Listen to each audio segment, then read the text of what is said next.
Bismillah. Au début, Théo Wirema était seulement un type insistant. Pendant 5 ans, il a envoyé religieusement une invitation à mon bureau de Barcelone, me conviant une causerie à Haia, en Hollande. Pendant 5 ans, mon bureau répondait invariablement que mon agenda était complet. En réalité, mon agenda n'est pas toujours complet. Cependant, un écrivain n'est pas nécessairement quelqu'un qui parle bien en public. En outre, tout ce que j'ai à dire se trouve dans les livres et les colonnes que j'écris. C'est pourquoi j'essaie toujours d'éviter les conférences. Théo découvrit que j'allais enregistrer une émission pour une chaîne de télévision en Hollande. Quand je suis descendu pour le tournage, il m'attendait dans le hall de l'hôtel.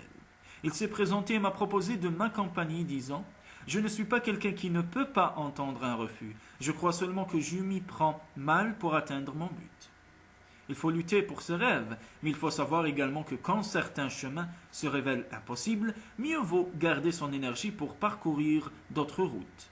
J'aurais pu simplement dire non. J'ai déjà prononcé et entendu ce mot très souvent. Mais j'ai décidé de chercher un moyen plus diplomatique, mettre des conditions impossibles à satisfaire.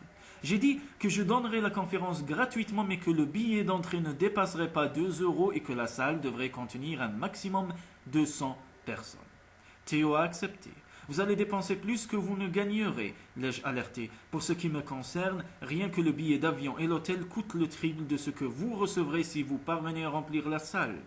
De plus, il y a les coûts de promotion, la location du local. Théo m'a interrompu, disant que rien de tout cela n'avait d'importance. Il faisait cela à cause de ce qu'il voyait dans sa profession.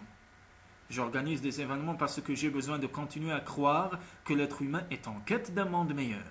Je dois apporter ma contribution pour que ce soit possible. Quelle était sa profession? Je vends des églises. Et il a poursuivi à mon grand étonnement. Je suis chargé par le Vatican de sélectionner des acheteurs, vu qu'il y a en Hollande plus d'églises que de fidèles. Et comme nous avons eu dans le passé de très mauvaises expériences, nous avons vu des lieux sacrés se transformer en boîtes de nuit, en immeubles en copropriété, en boutiques et même en sex shop.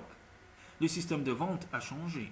Le projet doit être approuvé par la communauté et l'acheteur doit annoncer ce qu'il fera de l'immeuble.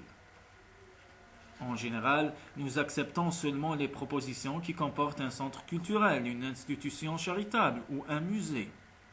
Quel rapport cela a-t-il avec votre conférence et les autres que j'essaie d'organiser? Les gens ne se rencontrent plus. Quand ils ne se rencontrent pas, ils ne peuvent pas se développer. Me regardant fixement, il a conclu. Des rencontres. Mon erreur avec vous, ce fut justement cela. Au lieu d'envoyer un courrier électronique, j'aurais dû montrer tout de suite que je suis fait de chair et d'os.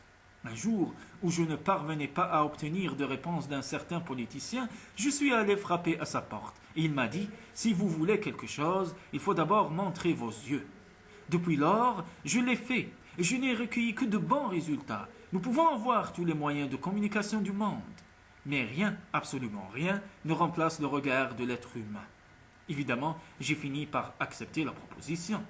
PS, quand je suis allé à Haia pour la conférence, sachant que ma femme, artiste platicienne, a toujours désiré créer un centre culturel, j'ai souhaité voir quelques-unes des églises à vendre. J'ai demandé le prix d'une église qui, normalement, abritait 500 paroissiens le dimanche. Elle coûtait 1 euro, quoique les dépenses d'entretien puissent atteindre des niveaux prohibitifs.